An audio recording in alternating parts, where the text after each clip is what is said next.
Hey guys, welcome to the channel. Today's video is going to be about top 10 anime where the main character starts off as super weak and ends up super strong at the end. If you like this video, make sure to support the channel by liking, subscribing, and turning on the post notifications. Now, let's get started. At number 10, we have Bloodivores. 60 years ago, a strange case of insomnia caused the population to spend more than a week without sleep. The victims, completely sleep deprived, went crazy. To cure this mysterious illness, they created a new medication called lullaby. But due to the side effects, the patients became vampires, or bloodivores. Mankind fought against this new species and triumphed, but the vampires were scattered all around the world. Mi Liu is a special child born by a human and a vampire. He's the so-called child of hope, the symbol of coexistence between the two species. After Mi Liu was caught during a bank robbery with his quote-unquote friends, he was transferred to a special prison of the National Defense Agency prepared to contain vampires. There, Mi Liu tries to escape with Anji, but monsters attack the prison. That's when they discover that the prison is the place where the vampires originated from, the old capital, Blue Town. Now they have to discover from where the monsters and vampires originated and why.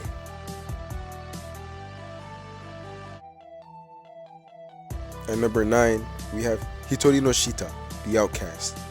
One day, on his way to visit his grandfather's grave, Zhang Chulan is attacked by zombies in a graveyard. In the midst of the situation, he is saved by a mysterious girl who wields kitchen knives to kill the enemies.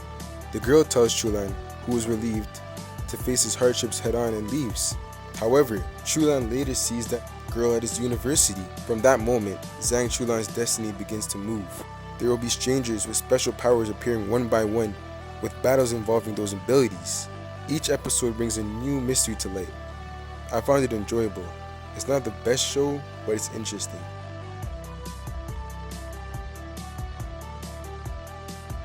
At number 8, Sirius the Jaeger. In 1930, a group of vampires leave China and flee to Japan. They are followed by a group of vampire hunters called Jaegers.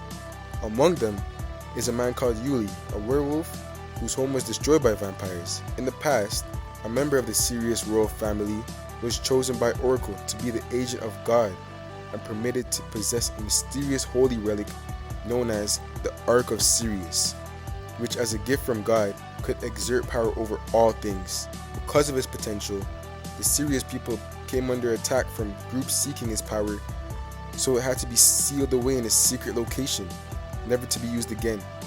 Yuli and the Jaegers engaged in a deadly battle with the vampires for possession of the relic. I found it to be a really great anime and I really enjoyed it. However, there are certain areas where I wish they elaborated a little bit more on. I would have also liked to know more about the Sirius tribe. There wasn't much information about that.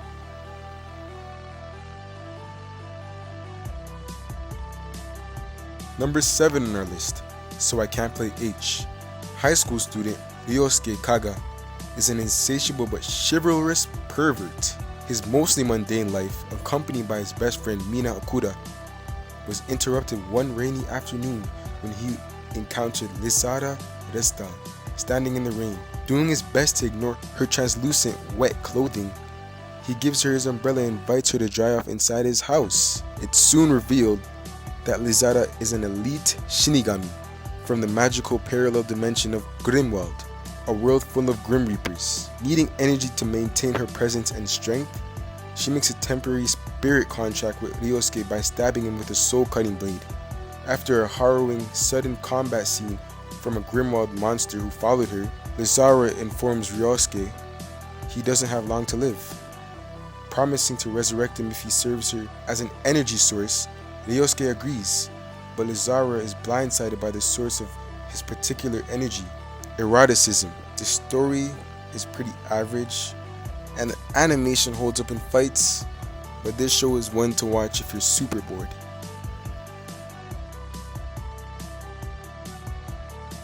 At number 6, Kakaishi. Kakaishi centers around 14-year-old Yoshimori Sumimura and his 16-year-old friend Tokine Yukimura. During the day, they're just ordinary high school students, while at night, they defend their homes and school grounds from monsters by conjuring kekai. They're eventually joined by half Ayakashi, or in other words a half monster, Genshisho, and much later by Soji Hiro. The story is not just as simple as that, however, as the protagonists find themselves involved in devious plots of evil societies and megalomaniacs whose desires reach further than mere destruction. I personally think this anime deserves more attention. The plot is pretty well executed, and the action scenes are nice. The animation is pretty crisp too.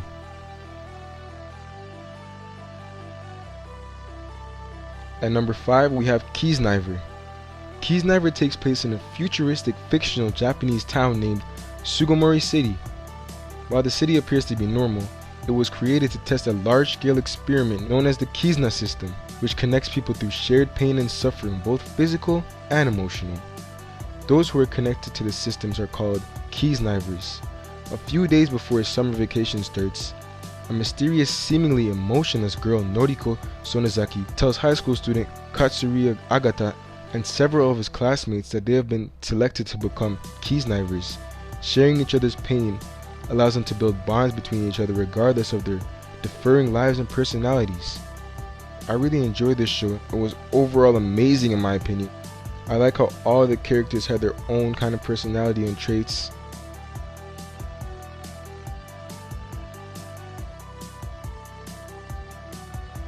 At number 4, Tsubasa Chronicles. The series begins by introducing childhood friends with quite a strong and close friendship. Shouden, a young archaeologist who is investigating a ruin within the kingdom of Clo, and Sakura, princess of the kingdom of Clo and the daughter of the late king Clo Reed.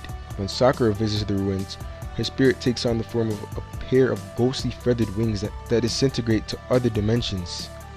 As she descends into a catatonic near-death state, Shouden meets the dimensional witch, Yuko Ichihara, to whom he begs for help to save Sakura. Yuko is also visited by 2 others who each have their own wish. Kurogane, a ninja who wishes to return to his home after being banished from his world by Princess Tomoya to allow him to know what true strength is, and Fei D. Flowright, a magician who wishes to return to his home, Celes, to avoid his king.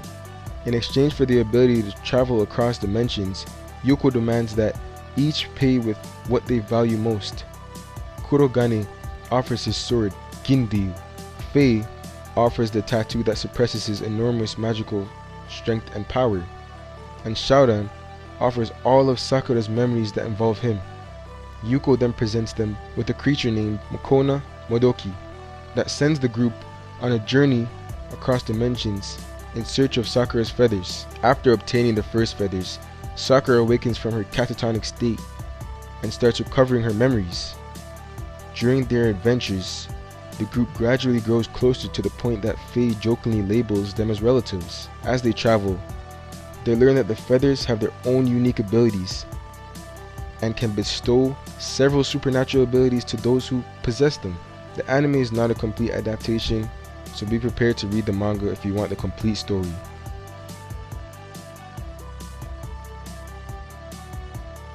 At number 3, Goblin Slayer.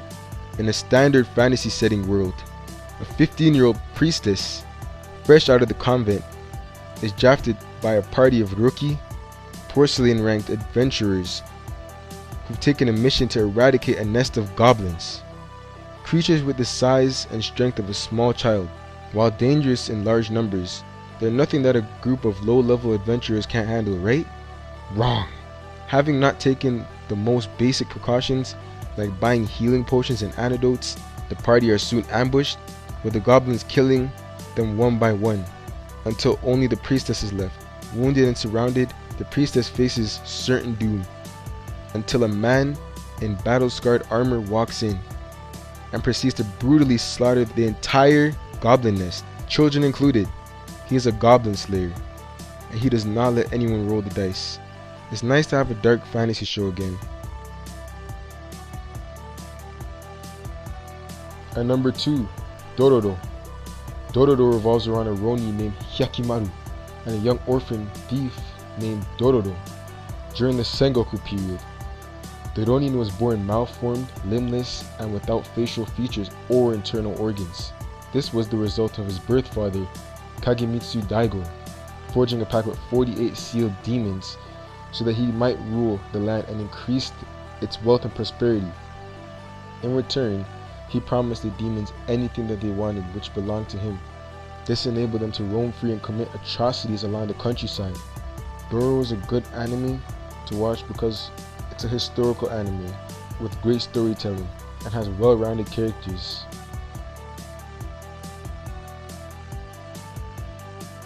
And number 1, Gurren Lagann. Simon and Kamina were born and raised in a deep underground village hidden from the fabled surface. Kamina is a free-spirited loose cannon bent on making a name for himself, while Simon is a timid young boy with no real aspirations. One day while excavating the earth, Simon stumbles upon a mysterious object that turns out to be the ignition key to an ancient artifact of war, which the duo dubs Lagann. Using their new weapon, Simon and Kamina fend off a surprise attack from the surface with the help of Yoko Littner, a hot-blooded redhead wielding a massive gun who wanders the world above. In the aftermath of the battle, the sky is now in plain view, prompting Simon and Kamina to set off on a journey alongside Yoko to explore the wastelands of the surface.